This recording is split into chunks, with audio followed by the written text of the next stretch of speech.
I'm Flavia Beliani Zimmerman from the Australian Institute of International Affairs in Western Australia and for the Center for Muslim States and Societies at the University of Western Australia.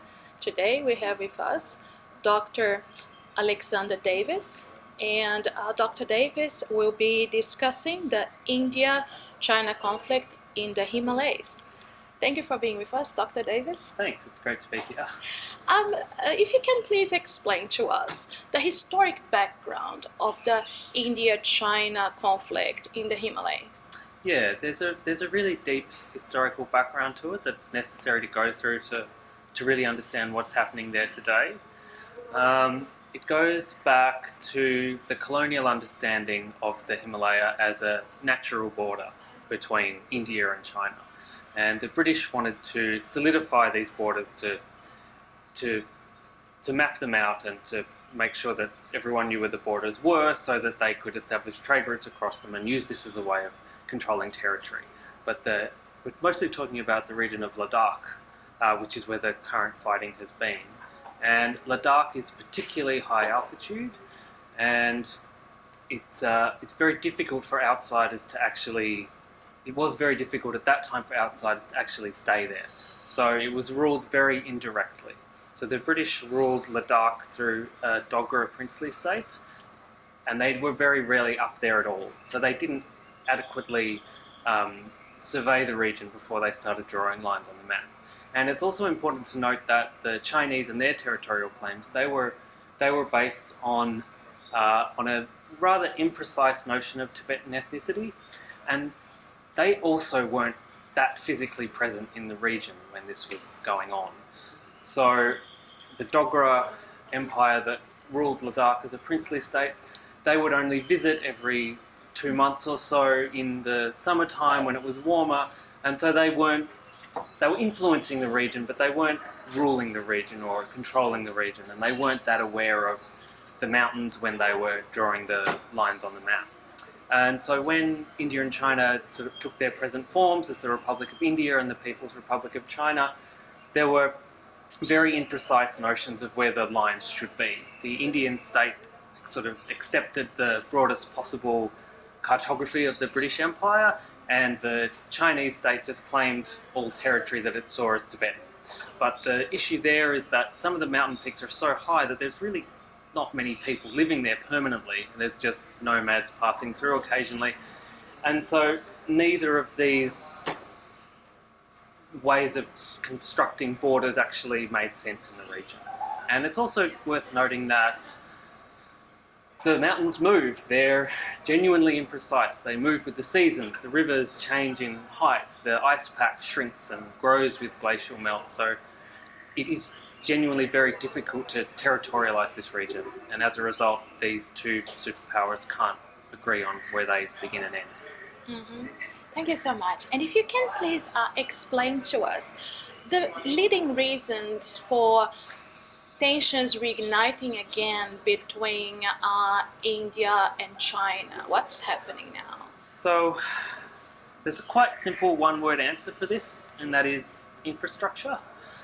So there's this really long, permanent state of frozen tension between India and China and this long-running border dispute, and it's flared up now because there's been a massive boom in infrastructure projects leading up to the contested border. This has happened partly because of improvements in technology. The Chinese infrastructure development across Western Tibet towards Ladakh in the recent years has been enormous. They've put in much better roads, they've put in high-speed rail, they're trying to develop the region for tourism, and this has made the Indian state more anxious because it also means they can better deploy troops into the region. So the Indian state has then been building its roads up towards the border, and it sounds like the proximate cause of the current conflict is that the Chinese were alarmed and irritated by India's roads getting too close to the border. So there's other elements to the background as well, such as India's reorganisation of Ladakh into a union territory late last year, and the COVID pandemic, but I would say that infrastructure is the key cause and those other ones are sort of superfluous. Mm-hmm. And in your view, what is the likelihood of India-China armed conflict in the region, and if it happened, how it would impact the region? So I think further armed conflict it's a possibility, but it's very unlikely for a host of strategic reasons for there to be major conflict.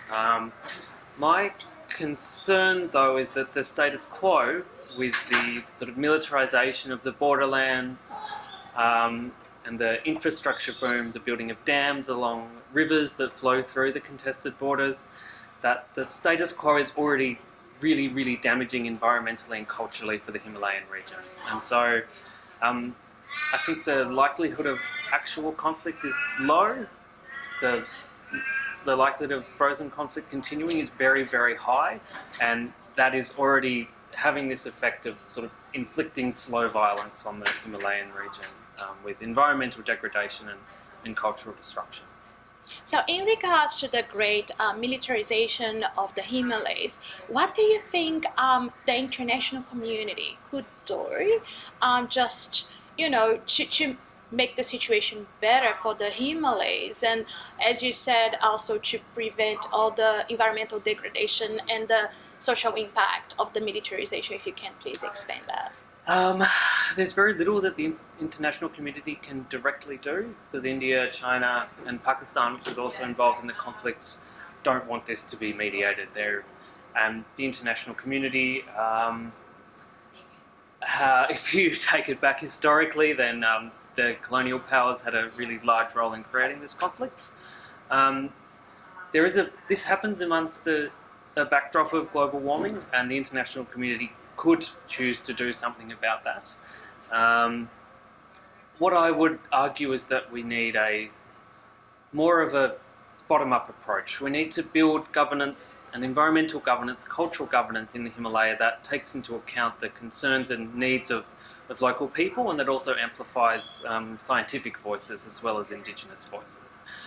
This can be supported by the international community, but it can't really bring it about itself. It can't be imposed from above. Thank you so much. Pleasure talking to you. Thank you, Flavia. Thank you for being with us, and for more information, please visit our website www.internationalaffairs.org.